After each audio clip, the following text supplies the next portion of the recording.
আসসালামু আলাইকুম রহমতুল্লাহি আবরকাতু। সুপ্রিয় সম্মানিত দর্শক ও শ্রোতা, আজকে আমরা ঈদের দিনের তাকবীর শিখব।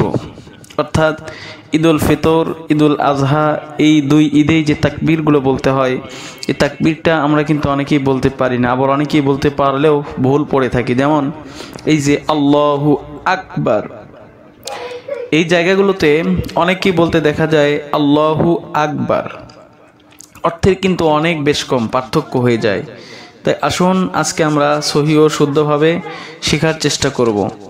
আল্লাহু আকবার, আল্লাহু আকবার, লা ইলাহা ইল্লাল্লাহু, আল্লাহু আকবার, আল্লাহু আকবার, ওয়ালিল্লাহিল হামদ।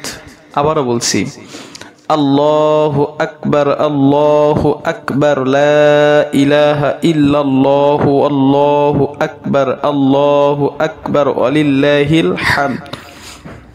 এই যে দেখেন, যারা আরবি পারেন না তাদের সুবিধার্থে এখানে বাংলা উচ্চারণ দেওয়া আছে, বাংলায় তারা এটা পড়ে নিতে পারেন, যার অর্থ হয় আল্লাহ মহান, আল্লাহ মহান, আল্লাহ ছাড়া কোনো মাবুদ নেই, আল্লাহ মহান, আল্লাহ মহান, তারই সকল প্রশংসা। এই তাকবীরকে তাকবীরে তাশরিক বলা হয়ে থাকে। তো সুপ্রিয় দর্শক, আজকের ভিডিওটি ছিল এ পর্যন্তই। ভিডিওটি ভালো লাগলে অবশ্যই লাইক, কমেন্ট, শেয়ার করবেন।